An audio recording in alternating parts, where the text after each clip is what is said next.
किसान आंदोलन जो पिछले लगभग 10 महीनों से चल रहा है और इसमें राकेश टिकैत की अहम भूमिका रही और ख़ास करके उत्तर प्रदेश के गन्ना किसानों के लिए टिकैत परिवार हमेशा से ही बुलंद आवाज़ रहा और टिकैत परिवार के साथ साथ चौधरी चरण सिंह का परिवार हमेशा से उत्तर प्रदेश के किसानों की आवाज़ उठाता रहा है।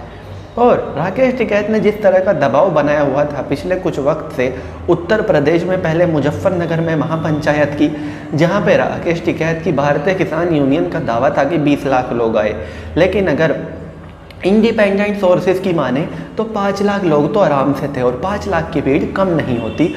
बेशक अगर 5 लाख लोग किसी के पीछे पहुंच रहे हैं, किसी के बुलावे पे पहुंच रहे हैं, मतलब उसकी कुछ तो ताकत है।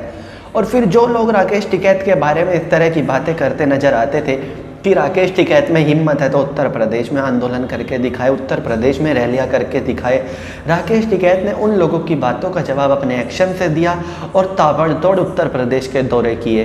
और पीलीभीत, मुजफ्फरनगर से लेकर लखनऊ तक जाने की बात राकेश टिकैत करने लगे थे। और जब लखनऊ में आंदोलन करने की बात करने लगे और जब नाम के पीछे टिकैत लगा हो तो जाहिर सी बात है उत्तर प्रदेश में किसी की भी सरकार हो दबाव तो बनता है। और वो दबाव इतना ज़्यादा बढ़ चुका था, राकेश टिकैत याद दिलाने लगे थे लोगों को कि 2022 में आपकी आय दोगुनी हो जानी है, कैसे होगी।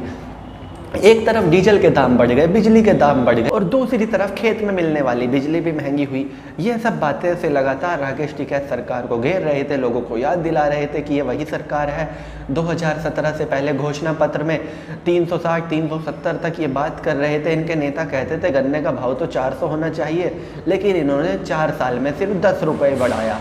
अब जब चुनाव 6 महीने दूर था, ऐसे में भाजपा के पश्चिमी उत्तर प्रदेश के नेता भी कह रहे थे कि 360 तो होना चाहिए, 360 की बात चल रही है।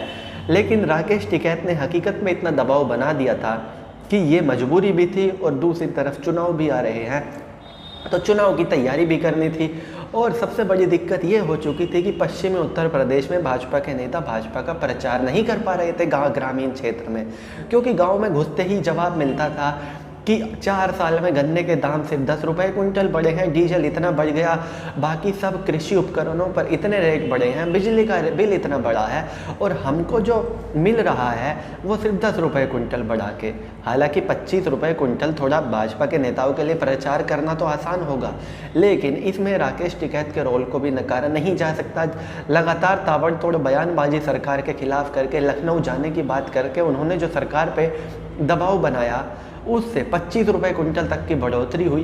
बेशक उनको कुछ लोग जाट नेता कहते रहते हों, लेकिन हकीकत तो ये है कि राकेश टिकैत ने जो दबाव बनाया था सरकार पे, उसके दम पे जो 25 रुपये क्विंटल भाव बढ़े हैं। दूसरी तरफ जयंत चौधरी भी लगातार दबाव बना रहे थे, भारी भरकम भीड़ वाली जनसभाएं करके। दूसरी तरफ जयंत चौधरी को भी बेशक जाट नेता कहा जाता रहा हो, लेकिन अब जब 25 रुपये क्विंटल गन्ने के भाव बढ़े हैं तो इससे हर जाति के लोगों को वो 25 रुपये क्विंटल बढ़ के मिलेगा, सिर्फ उनकी राकेश टिकैत और जयंत चौधरी की जाति के लिए भाव नहीं बढ़े। तो ये दिखाता है कि जब किसान एकता दिखाता है, किसान एक होकर अपनी जाति पीछे छोड़कर कोई भी आंदोलन करेगा, सरकार से मांग करेगा, तो सरकार को मांग माननी पड़ेगी। यहाँ पर भी वही हुआ है और ये कहना बिल्कुल गलत नहीं होगा कि राकेश टिकैत कुछ हद तक सरकार पर दबाव बनाने में कामयाब हुए कि सरकार को चुनाव से कुछ दिन पहले ये घोषणा करनी पड़ी कि गन्ने का समर्थन मूल्य 350। हालांकि अब तक ये 400 हो जाना था सरकार के वादे के हिसाब से, नहीं हुआ एक अलग बात है, लेकिन ऊँट के मुंह में जीरा ही सही, किसानों को कम से कम कुछ तो मिला है। तो चलिए दोस्तों, मैं राहुल चौधरी, फिलहाल इस वीडियो के लिए इतना ही। आगे भी इसी तरह की देश, दुनिया, बॉलीवुड और खेल की तमाम अपडेट्स के लिए बने रहिए मेरे साथ। जय माता दी।